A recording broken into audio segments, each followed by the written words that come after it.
Mostly जब परमेश्वर ने चर्च को खड़ा किया, उसने मुझे बोला कि तू अपोस्टलिक अनॉइंटिंग के नीचे। जो अपोस्टलिक अनॉइंटिंग होती है वो पास्टरल अनॉइंटिंग से बिल्कुल डिफरेंट होती है। एक अपोस्टल चर्च चला सकता है, चर्च रन कर सकता है, मिनिस्ट्रीज रन कर सकता है, लेकिन उसकी जो मेन कॉलिंग होती है वो क्राइस्ट की बॉडी को, जीसस क्राइस्ट की चर्च को ओवरऑल उनको एक मैसेज देना, उनके लिए एक पैटर्न सेट करना और उनके लिए एक लहर सेट करना, ये अपोस्टलिक अनॉइंटिंग का काम होता है। आमीन।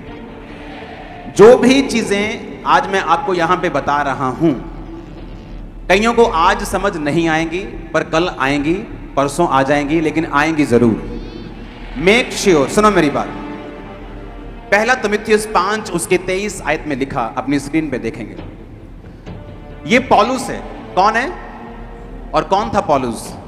जिसने सबसे ज्यादा चर्चेस इस्टेब्लिश की, जिसने इतना सुसमाचार सुनाया कि उसने बाइबल में लिखा है कि जिस कॉन्टिनेंट में, जिस यूरोप कॉन्टिनेंट में वो रहता था, उसने कहा पूरे यूरोप में, पूरे उस एरिया में एक भी जगह नहीं रह गई जहां मैंने प्रचार नहीं किया।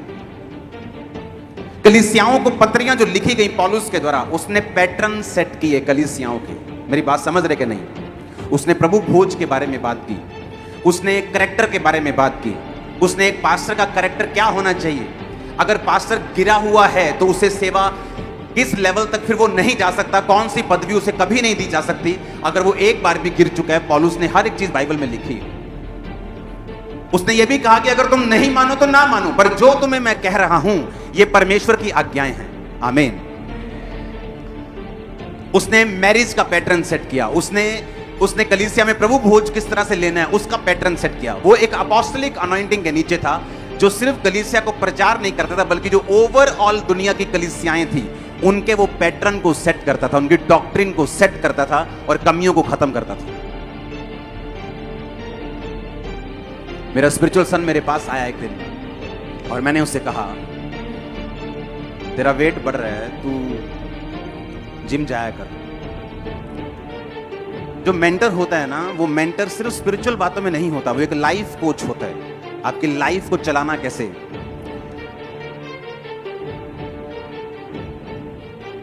और कई बार जब एक प्रेरित बात करता है, उसकी बात लोग तब नहीं समझते, लेकिन बाद में समझते हैं।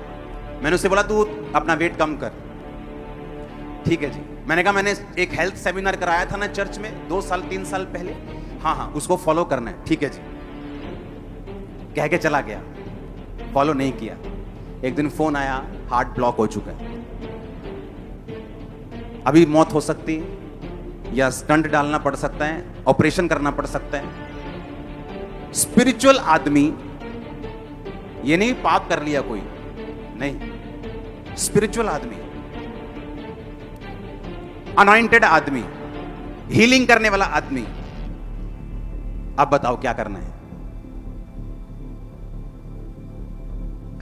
पौलुस जो बाइबल कहती है उसके जैसा कोई प्रेरित नहीं था। अपने स्पिरिचुअल सन तिमुथियुस को उसने क्या बोला, देखो बाइबल में पौलुस कहता है, भविष्य में केवल जल का पीने वाला ना रहे, परंतु अपने पेट के और अपने बार बार बीमार होने के कारण थोड़ा थोड़ा अंगूरों का रस भी काम में लाया कर। कौन कह रहा है? लंगड़े चलाने वाला प्रेरित। वो प्रेरित नहीं कह रहा कि लंगड़ा नहीं चल रहा तो अच्छा इसको इधर की साइड में डाल दो कि सेहत का ध्यान रख, क्योंकि हीलिंग पावर नहीं है। आप मेरी बात समझ रहे कि नहीं? कि हीलिंग पावर नहीं है, अच्छा भाई साहब तू एक्सरसाइज किया कर, क्योंकि हीलिंग पावर की कमी है। यहां हीलिंग पावर की कोई कमी नहीं थी। उसने लंगड़ों को चलाया, उसने अंधों को दिखाया, लकवे के रोगियों को चंगा किया, मुर्दों को भी जिलाया, बाइबल में लिखा है, हाँ या ना? और वो अपने स्पिरिचुअल सन को क्या कह रहा है कि तू अपनी डाइट का ध्यान रखा कर। आपको क्या लगता है? वो ये नहीं बोल सकता, ए तिमुथियुस जिथे जाना जा, मैं तेरे नाल हां, ढिड पीड़ करेगा मेरे को आज ही प्रे करांगा। आप मेरी बात समझ रहे कि नहीं? एक ऐसा मैन ऑफ गॉड जिसको, जैसे खामरा चर्च को लोगों ने फॉलो किया, हाँ पहले बोलते थे टेंट चर्च, ये भी कोई चर्च होता है, फिर सभी टेंट चर्च लगाने लगे। हाँ अभी सबको टेंट चर्च पसंद है। हाँ सुनो मेरी बात, सुनो। पहले वही कहते थे ये भी कोई चर्च है। अब सुनो, ऐसा ही आदमी एक साउथ में था, अब वो प्रभु के पास।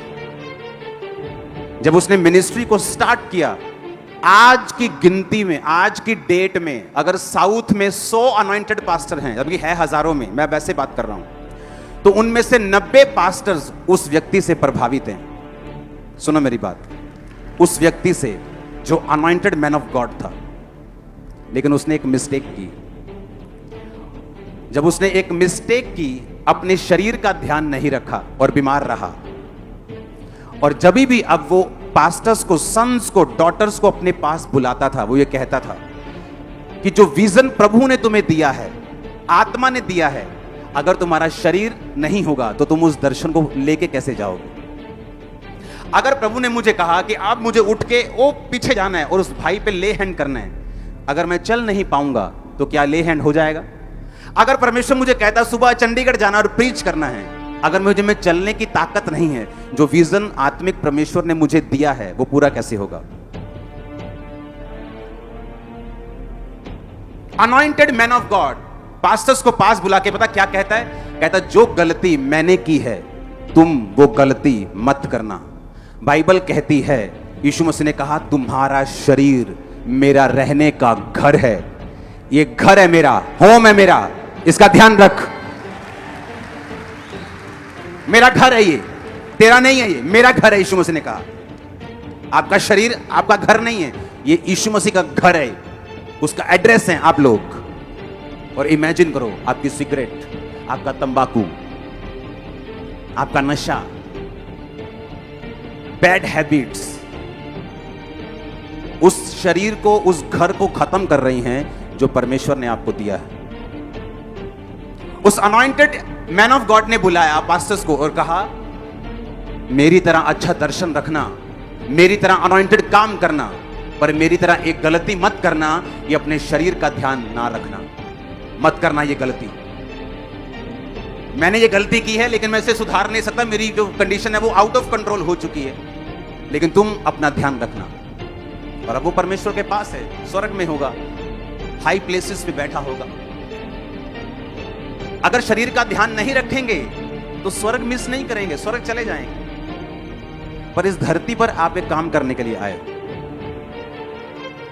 हमारा मकसद सिर्फ स्वर्ग जाना नहीं है, फिर तो हम सेल्फिश हो गए कि सिर्फ स्वर्ग जाना हमारा मकसद है। हमारा मकसद है अकेले नहीं, आपको लेके जाना है साथ में। आमीन।